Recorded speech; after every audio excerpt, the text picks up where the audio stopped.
Good morning, everyone. My name is Ricky Ranko-Browning. I'm president of the Utah Petroleum Association. We're thrilled to be back here today. I want to give a sincere thanks to our hosts, to the counties, to the Uintah Basin, and to all of you for being such strong supporters of our industry. I've got a great panel with us here today. All of their bios are in your program, but I'll start with just some brief introductions. So today, to my right, we have got Kit Pfeiffer, who is the Vice President of Marketing for XCL Resources. Then we have Matt Vesa, who is Vice President of, and I'm going to get your full title wrong. Tell us what your full title is, Matt. Anadarko and Rockies. Anadarko Rockies from Uintah. Thanks, Matt. Then we've got Jason Pierce, who is the President of Uintah Wax. We've got Jason Ashman, who is the Executive Vice President and COO of Javelin, and we've got Jeter Thomas, who is the CFO for Karis. So we've got a great panel lined up for you here today. I want to start on a high note. So we are thrilled that last year was an all-time record for state production here in the basin. We produced more oil here in the Uintah Basin in the state of Utah than we have ever done in the state's history. And because of that, we are no longer the 10th largest producer, but we are the 9th largest producer in the US. So thank you to all of you that made that possible.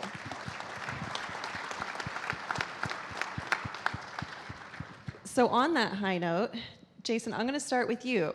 Where do we go from here? What does production look like? And tell us about how we're getting product out.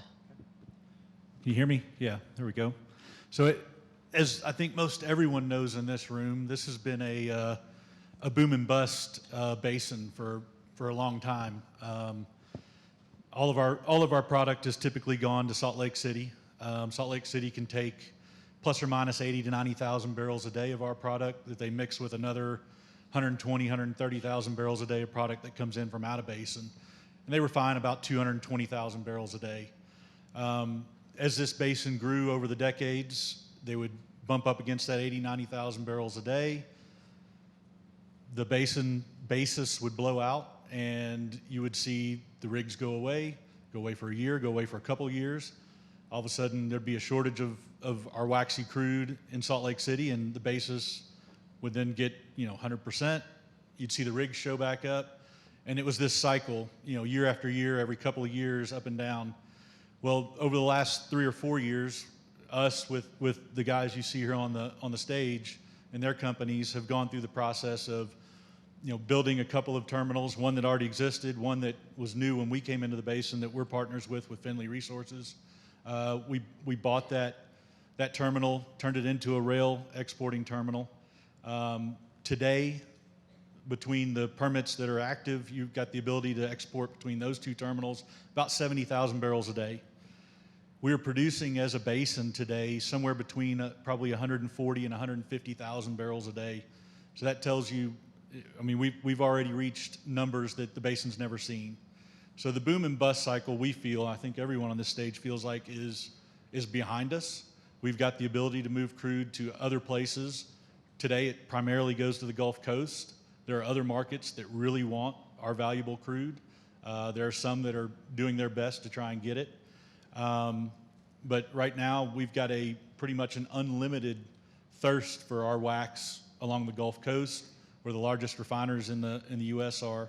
And that production right now is only limited really by our ability to run rigs and grow and personnel and things like that, which we'll touch on here later, I think. Great, thanks, Jason.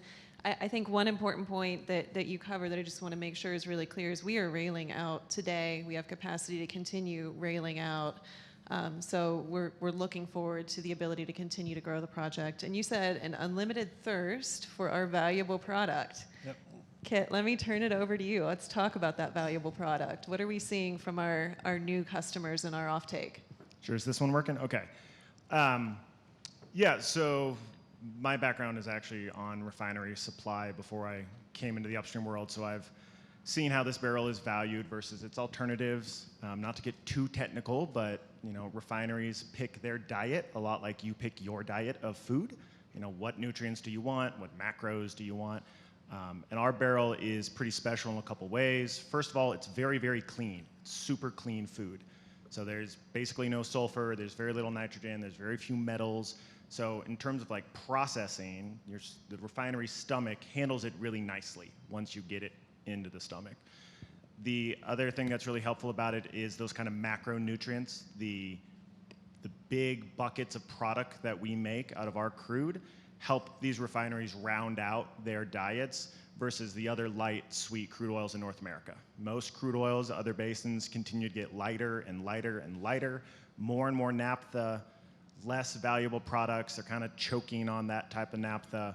Our barrel has very little of that. And the third thing, what it has a lot of, are high-value, non-combustion type streams. So these are lubricants, industrial waxes, petchem feedstocks. So when you put all that together, we end up having a pretty valuable piece of meat for these refineries to chew on. The challenge, though, of course, is logistics. So when we think about values and prices, there is a lot of logistics costs involved with getting something that's a solid at room temperature into logistics systems that are used to liquids. So those are kind of the trade-offs, but the high value of the product is what will allow it to carry those logistics costs to market through the boom and bust cycles in the past. So, go ahead, Jason. Yeah, I was just going to add on to, getting to the Gulf Coast and so forth, touching on, the boom and bust again and where we're headed with production in the basin. Both terminals are undergoing permitting and expansions right now. I think right now, like I said earlier, we can move about 70,000 barrels a day by permit. I think by this time next year, you'll probably be able to move somewhere north of 200,000 barrels a day with the expansions that are going on. Sounds like a lot. It is. From where we are right now, that means the basin's capable of probably producing somewhere in the neighborhood of 280 to 300,000 barrels a day. We see the ability to be able to handle that from a trucking standpoint, from a rail standpoint. 200,000 barrels a day is roughly 4 to 5 trains a day going out of the basin. It's not that crazy. It's not a big number. It's not 10s and 20s of trains leaving out of here. It's 4 or 5 trains a day. That's it. So it's something that's coming. We're going to move these barrels, and the growth is coming. I think this time next year we'll be producing quite a bit more than we are today. Today we're again 140 to 150,000 barrels a day. I think we'll be approaching 180 to 200,000 barrels a day this time next year out of the basin. You're short-circuiting my last question, but we'll come back to this. So very exciting, but very possible growth as we look ahead on the oil side. Let's shift gears and talk about gas, Jeter. So natural gas prices have been up. That's painful for folks that need to use it for heating their homes. But on the flip side, it's brought some investment back into the basin on the natural gas side. What's laying ahead in terms of pricing and in terms of growth on the natural gas side? Yeah, happy to be the guy up here to talk about natural gas for everybody. Prices were very high this past winter. And I'm sure a lot of people who are end users of natural gas in the Western United States don't appreciate that, and really producers don't like that either. The volatility that we've seen is hard to plan around. It's hard to manage. So while this winter saw prices in the $10, $20, $30, $40 an MMBTU range, we're back here in a shoulder season. In parts of this summer where we were we're $3, and so that creates its own logistical challenges. I think what's going to happen in the Western United States, I talk about this a lot. We're sort of at the whims of the broader market. So there's a demand in the Western United States that's underpinned by the gorilla of California, and despite all of its pledges to rid itself of natural gas consumption, it has over the last 10 years increased its total natural gas demand. And so we live in this island in the Western United States where that dynamic is going on, and we need to arrest the decline of Western natural gas production in order to meet winter time peaks. Between all the imports that we can get through the restricted pipelines that we have, without the ability to build more pipelines, and with the natural decline, that really has been prevalent in in the western United States over the last decade, we're short natural gas in the winter. So we use about 14 Bs a day of natural gas in the western United States, and we can import and produce about 13 and a half, right? And so you see this point every winter in which we, if it's cold, we just don't have the molecules. We cannot physically get enough molecules into the Western market, and prices respond. And that has been going on, and I don't see that changing. In order for it to change, we need to add about a little under a BCF a day of production in the Western United States each year. In order to do that, I think you're going to have to spend somewhere in the neighborhood of $1 billion a year in natural gas directed investment in the Western United States, and I think that would require probably a quadrupling of Western rig counts from where they are today, and I just don't see that happening. So unfortunately, I think that for now we're going to get some help from the gas that's associated with some of the oil production in the region, but right now I just don't see how that supply-demand fundamentals in the Western U.S. can go away. Although a number of natural gas producers have added rig count, it doesn't quite seem to be enough to arrest that supply-demand shortage we see in the winter. Something hopefully we can help work on a little bit, but yeah. All right, I'm going to turn it over to Matt now. Matt, as we look at the group up here, you're kind of, or Uintah at least, is kind of the grand old man of the basin. We've seen a lot of hat changes, a lot of acquisition, a lot of change. How has the basin evolved in the last couple years? What do you think are some of the most impressive changes that have gotten us to where we are? Yeah, you're working really hard to make me feel old the last couple of days, just so you know. Matt just celebrated a big birthday, by the way. Yeah. One I don't want to talk about, but yeah, to me, I think when you look over the last couple of years, I think the thing that's changed the most is operators moving into full development. In the past, we were, drilling 1 or 2 wells per drilling spacing unit, trying to understand what the acreage could deliver, what opportunities were out there. And what you've seen over the last couple of years is operators moving into, what Uintah calls kind of cube development, really going out there and trying to optimize the recovery from each drilling spacing unit by putting in the appropriate number of wells. And I guess a good example of that would be Tomlin development we just turned on as a company last week. We put 9 wells in the ground. Those wells are targeting primarily 3 of the formations out here, the Wasatch, the Uteland Butte, and the Castle Peak.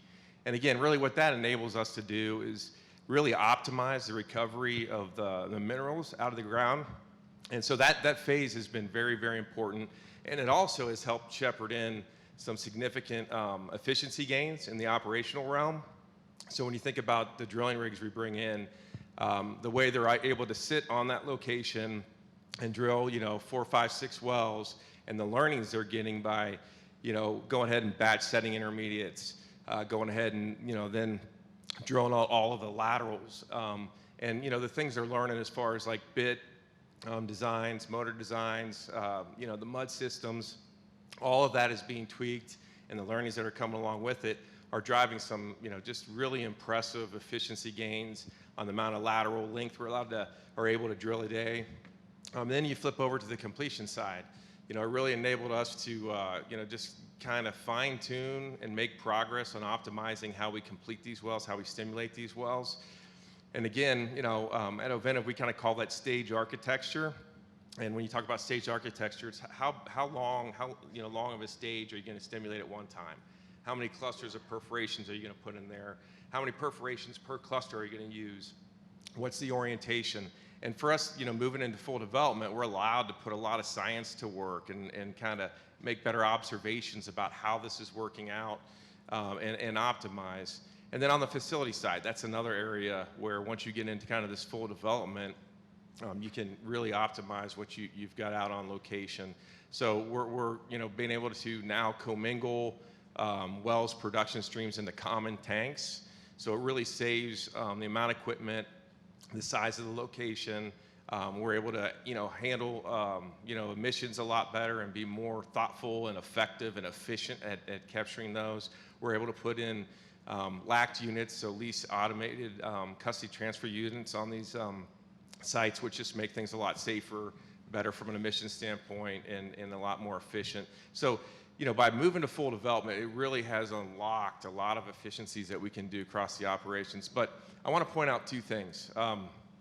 There's two fundamental things that enabled us to get to kind of this space where we're moving to full development. And we don't have everything right, but we've learned a lot from a subsurface standpoint is the first one, to try to better understand, what kind of spacing between wells, what kind of stacking between the different formations we can do. And we're still evolving, we're still learning. So the understanding and evolution on the subsurface, the reservoir, the geology side has been just tremendous to put us into this position. But the other one, and it's been talked about here already on stage, is rail expansion. Can't say enough about what the rail expansion has done. It got us away from being capped out at a Salt Lake City capacity volume to where now you can go in and do these big developments. And so when those big volumes come on from one development, we have a really effective and efficient way to get those volumes to the Gulf Coast. So those are two things I think that enabled this switch from, again, kind of just 1 or 2 wells per section to full development. And I'd also want to point out, really want to thank Senator Winterton, UDOT, the funding that they got for Highway 191. Things like that for infrastructure are going to be critically important for us to continue on this path that we're on. And then also, Ricky, your organization, your leadership really has been tremendous support for what we're trying to accomplish. Well, appreciate that. I mean, the efficiencies are going to be so critical. We're going to come into a discussion around some of the challenges and constraints, and those efficiencies are what are going to help us navigate through that. But Jason, I want to turn the time over to you. On the flip side, Javelin is one of the newest entrants into the basin, so you've had the opportunity to take a fresh look, fresh eyes. What was so attractive to you all to bring you into the basin? And what are some things that you think are going to be most important to continue evolving and improving to allow us to unlock the kind of potential that the other Jason talked about? Sure. So thank you, Ricky. So it's been interesting just to sit and listen to Matt talk, because that's years of experience talking, and I feel like I lived that in the last 18 months. So it's been a wild and fast ride. We entered the basin. From the day we looked at it to the day we closed was 60 days. We immediately needed to figure out the subsurface. That's been the most important thing as we're making investments into the basin. And what great rock it is. You've heard us all say it. It's the rock that keeps on giving, with a kitchen that cooked a lot of oil and gas, and a commodity, as Kit mentioned, that people want. And so this basin continues to be super exciting for us, differential to many other basins, in that it's small and there's a lot of learning that goes on here. But I will tell you the thing that is most important to our organization and the success that we've had in this first 17 months is the people on our field team are truly amazing. They embraced our culture of responsibility and profitability because we inherited some things that were very challenging. We've met those challenges from a responsibility standpoint, and it's made a difference in our bottom line numbers. And so I think Keith may have mentioned it, he mentioned it earlier about the great people of this basin. No question about it, this is fantastic. And so as we think about an environment of oil and gas, the communities that we are working in partner with us. The state that we're working in partners with us. It's a very friendly state to be in relative to some other states that I've worked in across this nation. We are providing a commodity that people want, people need, and we do it more responsibly than any other groups out there. So why shouldn't we do it, and why shouldn't we do it well and grow to the capacity that Jason mentioned earlier? And so that growth, though, needs to be responsible growth. It needs to be sustainable growth, because the boom and bust cycles can happen again. I, like Jason, don't think they will, but every time I say that, I worry about saying that. So there's a lot of responsibility that goes with growing responsible, growing all the pieces that need to grow as we expand our businesses, whether it's the learnings from a subsurface point, whether it's the marketing and the takeaway, or whether it's the communities and the vendor service companies that are with us.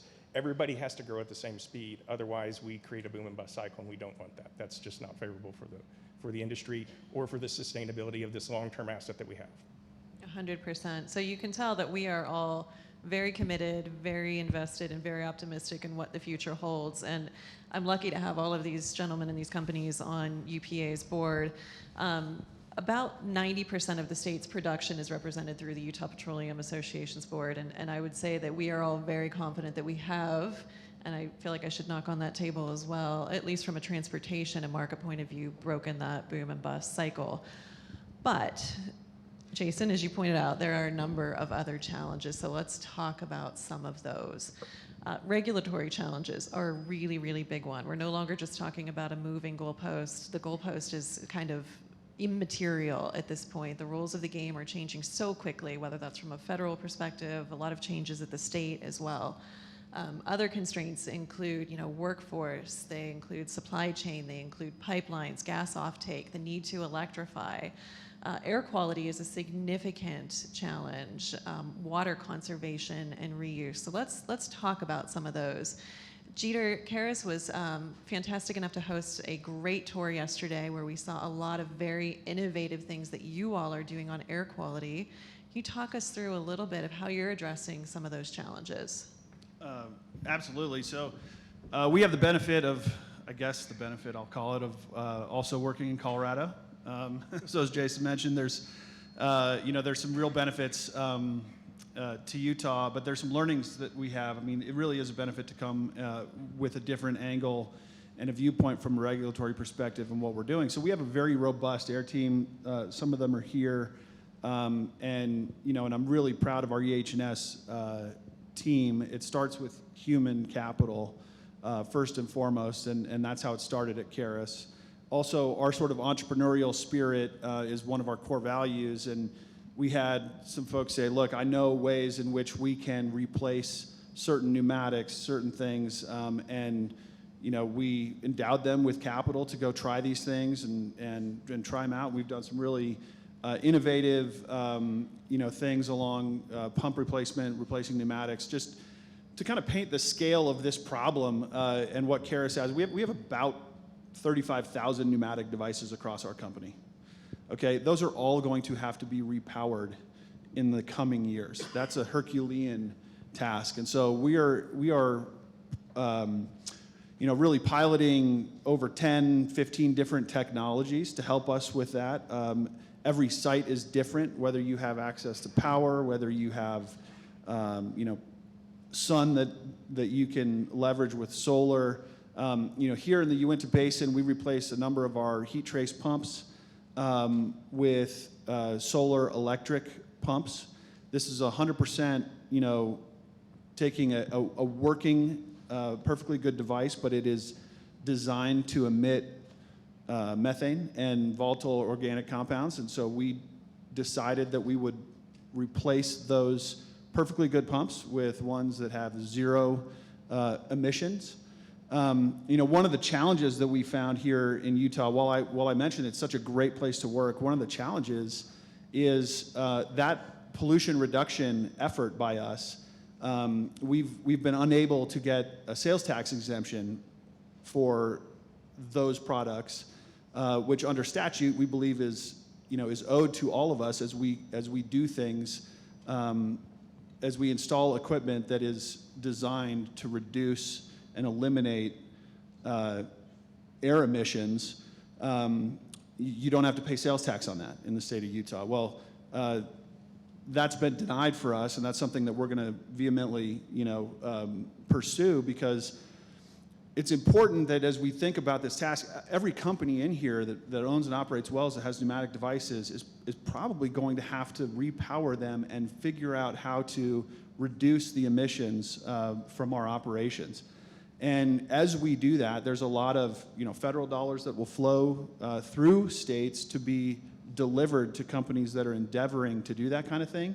And if the state of Utah is not capable of understanding that these type of projects fit exactly that bill, I think it's going to be difficult for them to allocate capital. So it's still a real big educational effort for us. And so with all these technologies that we will be deploying to reduce air emission issues within the basin come challenges, and each one of them is difficult. And by the way, there's an entire supply chain that's going to be a challenge for all of this, and so early moving is a big component of it, and so education along with that. So there's a lot to do there. I'm proud of the work that we've done at Caris, really being a leader in trying to do that. Our problem is big in scale, operating in multiple different basins, and so we're trying to kind of attack it from a comprehensive perspective. I think we've done a really great job of that. Again, proud of my team that is back there somewhere, and you know, and we're going to work for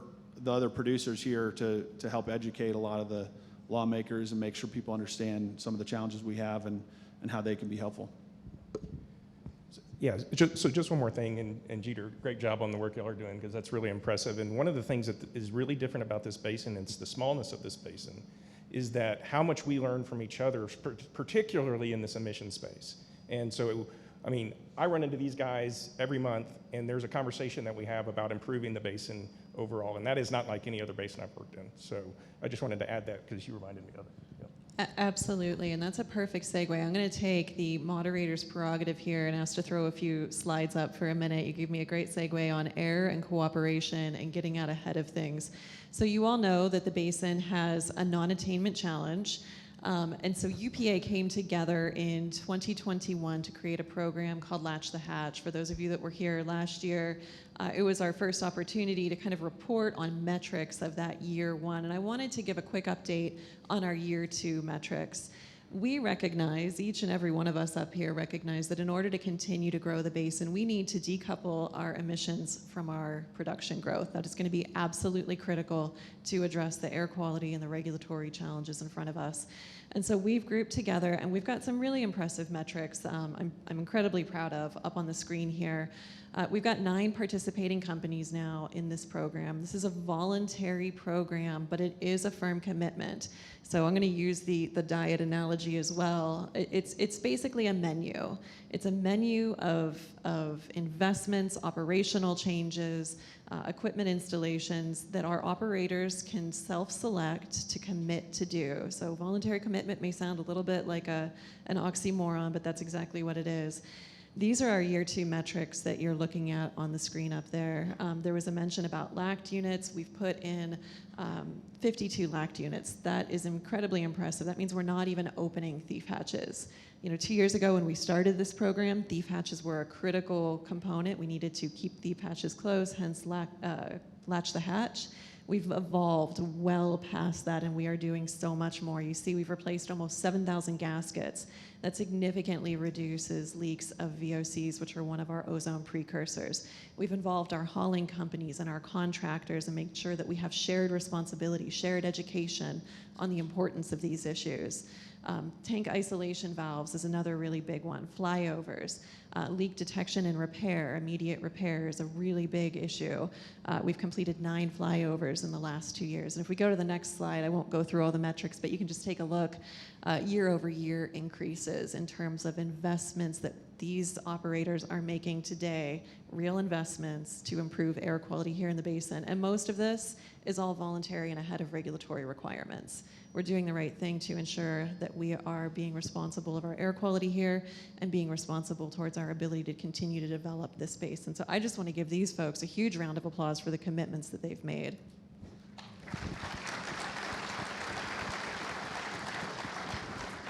Okay, and I'll get off my prerogative here and turn it back over to our panel. So let's see. Kit, let's turn the time over to you. Let's talk about gas offtake challenges. Let's keep going through some of our constraints one by one. So what are some interesting, innovative things that XCL has been doing to address our gas offtake shortage? Yeah, so taking a big step back, the basin, every well produces oil, gas, and water. XCL is the largest oil producer in the basin now, kind of rapid growth, but we're only the 4th or 5th largest gas producer. We have pretty low gas-to-oil ratios. The basin as a whole, especially the oil side of the basin, needs large project solutions, right, to deal with our associated gas. There's a midstream panel this afternoon. I'm hoping for some big dramatic news from Mike Molinar. Just joking, I'm giving him a really hard time. But there will be large projects that come from Mountain West and some others here in the room about connecting to these processing plants. But in the near term, to bridge the gap between those projects, producers are doing all sorts of particular things by producer. So some producers have a lot of wells, and they can toggle between high gas, low oil wells and high oil, low gas wells. So that's one, good solution for them. Other producers will be a bit more patient in terms of investing capital until those large solutions are in place. XCL is trying to grow very quickly, and we already have, and so we've done a couple things to bridge that gap ourselves. The first and largest one is our frac fleet is all electric. So we power our completions by our produced natural gas, which is a great circular economy. Our drilling rigs also burn natural gas, but the frac is much larger. The other thing that we've done is we brought into the basin one of the largest applications of flare gas mitigation to cryptocurrency mining in North America. It actually might be the largest application. We're not quite sure. We didn't stake out to do the largest application. We just saw a problem that needed to be solved. And that's what all of us up here do every day. We see problems, we go out there, we try to solve them. And so I think natural gas, there'll be their own solutions for everybody over the year, 2 years to come. But the long-term solutions are known. It just takes time, it takes work, but the production base is there to provide the economic support for all of those projects. So it's just a matter of bridging the gap. Does anybody else want to talk about gas offtake challenges? I know, Jeter, you Yeah, wish that we I'll could just get it add, over to you. It's a strange dynamic, right, to have gas offtake challenges in a basin that was producing 1.3 Bs a day and is now producing 600 million a day, right? People kind of scratch their head and go, what in the world? That doesn't make any sense. And not only that, but it also strikes me that we're utilizing a commodity, which is in such scarce supply relative to demand, especially in the winter, for generating our own electricity in the field. You could sell that gas for $40 an M last January, right? So long term, I think you look at the dynamics of the embedded infrastructure, in particular on the east side of the basin, and you look at the overall Western natural gas supply demand fundamentals. This is a basin that is going to have midstream solutions come to it. The arbitrage is too big. There are too many great men and women that can solve that arbitrage and make a profit. And so I am 100% convicted that these things are going to get resolved, and people are going to make a lot of money in the process. And Karis, we own 900 miles of gas gathering infrastructure and 100,000 horsepower of compression assets in the basin. We're eager, to lend a hand where we can and help the oil window, our oil brethren to the west, how we can. I think there's profit in there for a lot of people, and I agree. The midstream panel is one you should not miss today. 100%. Let's figure out how to get it over to your side of the basin. Let's shift gears and talk about a different challenge. Let's talk about electrification. And it's funny, when I say electrification of the oil field along the Wasatch Front, I think they think that we're changing all of our fleet vehicles to EVs. That's not what we're talking about. Matt, walk us through why electrification is so important, what kinds of equipment we're talking about, and the challenges there. Yeah, this is a critically important topic. Being able to bring in more power to the basin is just going to be needed. So when we start thinking about the facilities, the new improved facilities that we're trying to build out here, and you think about the equipment that we're trying to power off electricity, like VRUs, vapor recovery units, these LACs that we talked about here earlier, even the production, artificial lift systems like electric submersible pumps, all of those we really need to run off of electricity. So when you get to the point where you can run those off electricity, it's benefiting from a safety standpoint, it's benefiting from an efficiency standpoint, and from a regulatory compliance standpoint. That's where we need to go. I think the challenge is, and the concern that we have, is that these federal rulemaking processes that are underway, really the methane rule itself is going to be critical to electricity in the Uintah Basin. We really feel like there's a risk that these policies are going to basically put unrealistic expectations and restrictions on the basin because of the simple fact that they don't really account for rural communities like the Uintah Basin having very limited access to power supply. So it's a challenge. It's something we got to work on. Really appreciate how the tribe has been engaged here. Very helpful. Engaging with the EPA here and trying to let them understand the challenges that are out there as far as trying to get more power distribution throughout the basin. And I would say anybody in this room that has an interest in this industry continue to flourish and grow like we all know that it can, get engaged in these rulemaking processes. It's critically important. These rules, it shouldn't be one size fits all. There should be some flexibility around the current state of where different basins are with their infrastructure, especially around electricity. Now, the things that we're doing collectively as a company and as an industry is, we're making investments, partnering up with Moon Lake and others like that to try to get more power out to our areas of operations so that we can use that power to address the equipment that I was just talking about earlier. So that's going to be critically important. The other stuff that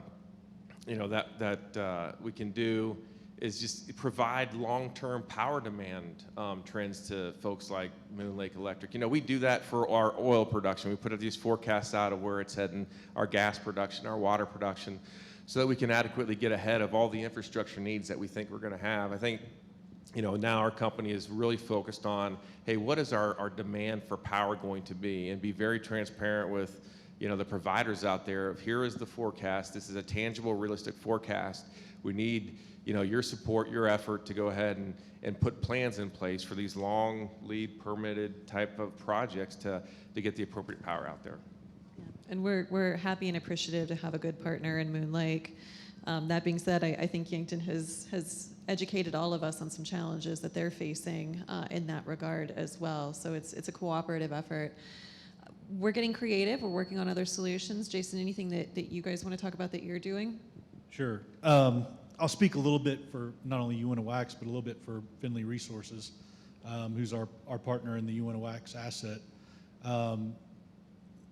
They have started a project with the tribe, with Ute Energy, down in the southeast part of the field, on implementing not only kind of a microgrid of putting lines in place that will be run two ways, one of which is through power generation using natural gas in the area, using turbines to generate relatively efficient power, but also through the tribe implementing a solar grid out there, kind of a small solar grid with battery backup. And so that is a project that is underway, that is moving forward. With what we learn on projects like that, we're looking at others in the Uintah Wax area. We've got a big area that consumes a lot of power, where we've got SWDs, we've got a sand plant that we run and operate, we've got million-barrel water pits for frack and so forth, and we've got just a lot of equipment. Compression sits right there. It consumes a lot of power. So we're working on a very similar project there that hopefully in the next year or two will be up and running. But it's things like that, working with the tribe, working with Moon Lake. I think we've done some things here recently in partnership with them to try and help improve power coming into the basin. It's projects like that need to be done in the basin to electrify. There is areas of the basin that have pretty good access. There's a lot of the basin where most of the oil and gas production is that do not have very good access to electrification. So again, doing these smaller microgrids and working with our partners in the area is the step we need to take and continue to take. Jeter, I know you already talked about your solar, but anything you want to add there? Yeah, we're constantly looking at power sources. Again, our engineering team that's responsible for our pneumatic device replacement and repowering continues to remind us it's a repowering issue, right? This was all designed because it's so rural and it doesn't have access to power, and so trying to bring power to all these locations. Karis is also doing a 10 megawatt solar installation behind one of its electric compressors. in Colorado, that's an enormous project for an oil and gas company, and that's not something that we want to be in the business of, developing solar. But in this application, it worked exceptionally well, and we hope to leverage that and bring it to some of our electric compression here, again, just to reduce power demand, in particular during peak heat, daylight hours, and that's something we continue to look at. So there's a lot of opportunity there.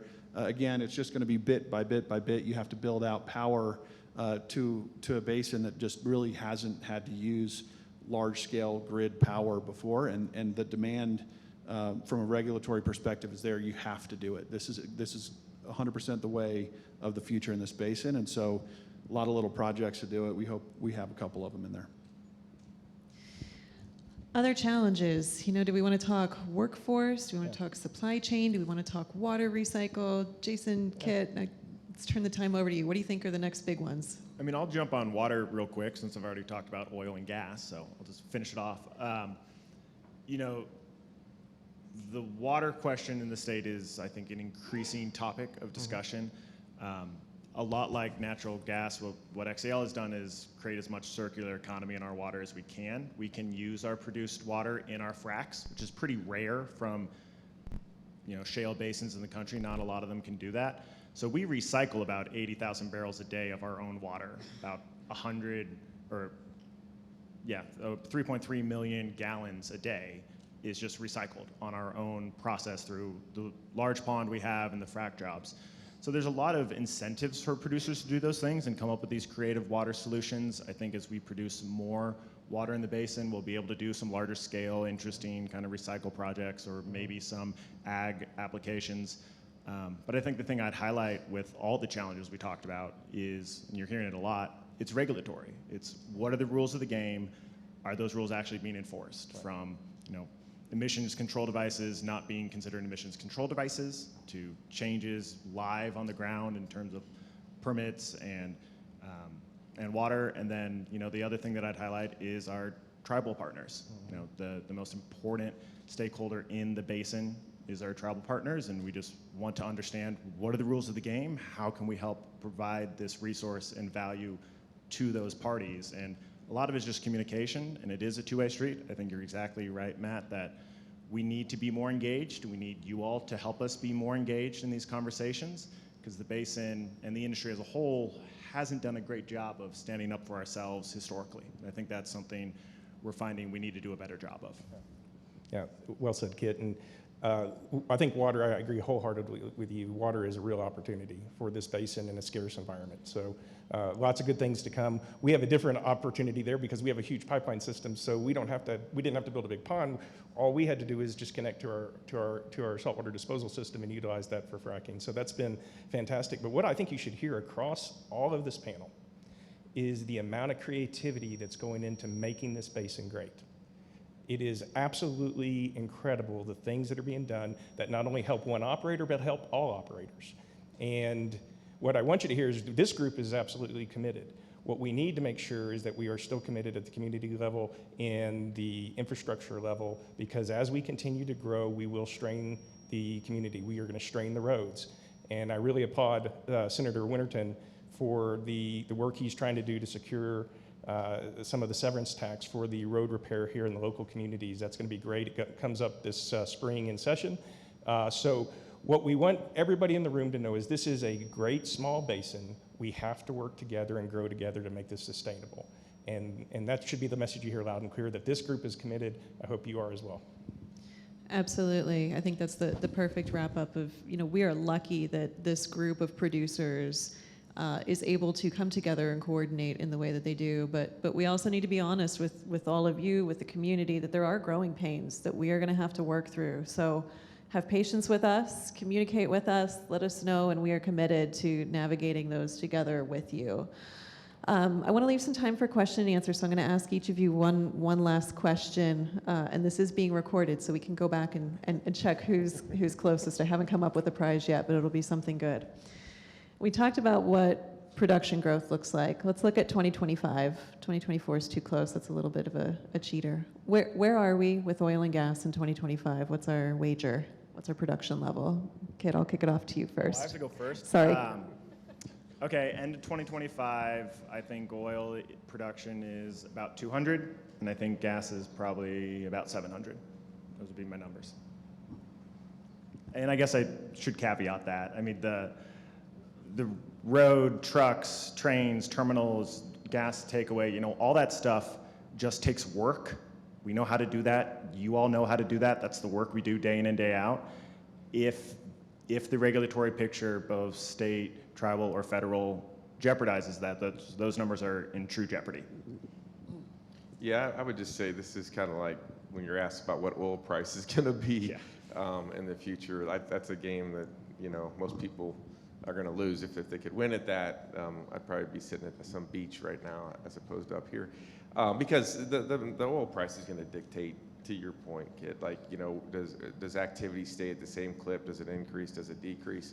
But yeah, I mean, if things in the macro sense stay around the level that it's been at, and, you know, everything that we discussed today, you know, continues to progress in a positive fashion on infrastructure and you know, things like that, those numbers are achievable. I mean, look where we've come in the last couple of years in terms of oil growth. So I'm not going to go over and under. I think that's it. The numbers you threw out there are in the realm of possibility if things continue in the good, positive, progressive situation. I will say, you know, the caveat I'll use is assuming activity stays as it is, kind of the 8, I'd say, oil-directed horizontal rigs that are running in the basin. I think by this time, you know, kind of mid to late 25, we're north of 200,000 barrels a day. I think we're probably approaching 800 or 900, maybe approaching a BCF a day of gas coming out of the basin again. But you know, there are all those hurdles mentioned that do stand in the way, and pitfalls that stand in the way of that happening. Again, kind of echoing what Jason said, I do think this group up here wants that to happen, would like for that to be able to happen. I don't think any of us would be in this basin if we didn't think it was possible. You know, 1, 2, 3, 4 of the companies up here, they're private equity, sort of hybrid private equity. You know, our ability to come and do, not to come and hold and sit, is why we're here. And so I'm hopeful and think that we'll be north of 200,000 barrels a day, 220,000 barrels a day, and making more gas than we do today as well. Well, I'm going to go with the absolute precision answer because I know I can be wrong. So 191,342 barrels. It's like The Price is Right. Price is right. Although I just shorted myself. Y'all said about 200. I mean, so there's no guesses there. $1, Bob. So I will again take the over on 200,000 barrels a day and 700 million a day in 25. I'll take the over on that for sure. And I just want to reiterate what we were talking about in the challenges and what Kit said. I'm 100% confident that the men and women who come to work in the oil patch every day and the capital that is being directed to this basin can accomplish the task. Building a pipeline 9 miles, this is easy. We can do this in our sleep. These are above ground issues. This basin is so chock full of natural gas and oil, it is unbelievable. It's one of the best hydrocarbon, bearing kitchens in the world. It's amazing. So you have the capital, you have the resource, you have the people. The only thing that can stand in our way is the regulatory hurdles. It's hard to put a 9-mile pipeline in place because of the right-of-ways. It's hard to electrify a basin and meet your air emissions targets because it's hard to deal with regulated entities to lay, again, get right-of-ways for all these things. They're going to be, as we heard about earlier today, they're going to be litigated. They're going to be fought by some, group along the way, and they're going to take a long time. And that is the one thing I think collectively as an industry we need to focus on, because I think the environment is right in Utah, to welcome business and to help us accomplish what we want to accomplish for the great state and for the people of Utah. And so I think we can do it. We just all have to, work together and hopefully push the regulatory environment along to help us be successful. Appreciate it, everyone. That gives me a good last closing pitch. So the Utah Petroleum Association does have a program called Utah Energy United. If you are willing and able to join us on commenting on these rules and regulations, other opportunities to engage, show your support, you can go to our website, you can sign up there, and we will be reaching out to you for support and public input opportunities to help on some of these regulatory challenges. But with that, let's take some questions, if we can. And Travis, I don't know, do we have microphones for people out there, or do you just want me to repeat the question? Go ahead, I'll just repeat. So you folks that are producing crude, how much of your economics are improved with the railway versus traveling over Indian Canyon? So the So in terms of IRR, internal rate of return on your wells, or percent increase in your profitability, I'm just curious how much that railway means to you folks versus Indian Canyon. So I'll take it to start anyway, and if anyone wants to chime in. let's repeat the question, so in case anybody didn't hear it. How much does the IRR improve on our production if the railway project were in place as opposed to trucking over Indian Canyon down to rail?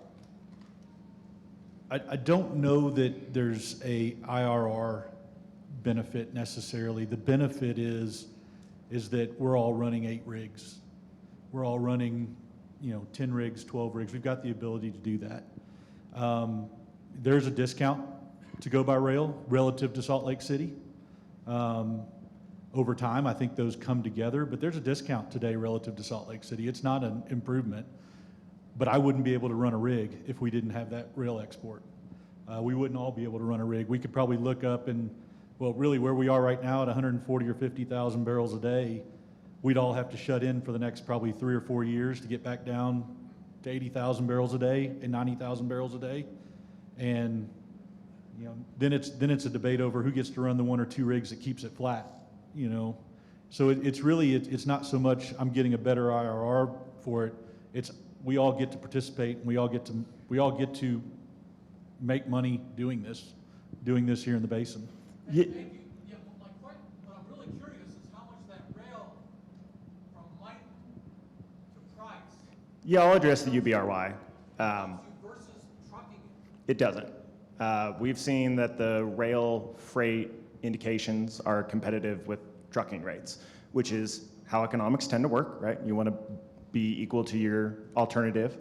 I think the most important thing, and I know we've already mentioned, I think I'll be the last one to thank Senator Winterton and Eric Rasband and the UDOT team for ensuring that Highway 191 is well-funded, has the adequate growth and ability to handle our volumes until and if the railroad is built. It obviously has had a huge setback. That setback is not impacting any of our plans. I think that's important for this room to know. We would use it if it was there, great, but it is not going to stop us. And it's very uncertain what the economics would look like on it, because what are interest rates at the time they try to get funded? What does the equity structure look like the time they go? It's too uncertain right now. We're moving forward with trucks in the road, and that's going to be our future for the next couple of years. Right, thank you. Other questions?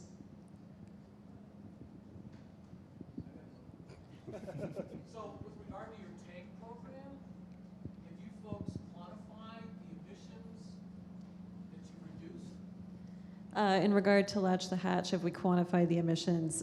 No, that's a little bit challenging because take, for example, if a thief hatch were left open or if you've got a leak in a gasket, you don't know exactly how long that's been in place and an ability to go back and backward calculate and quantify that.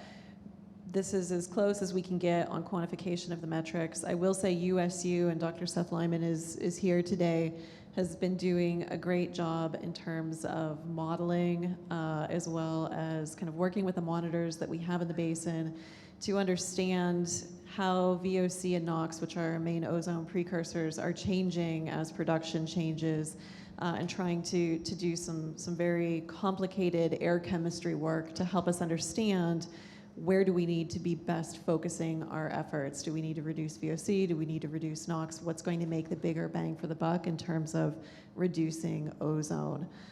So we're working on quantification. We are seeing emissions go down in a statistically significant way, even as production is going up. So we know we're making progress.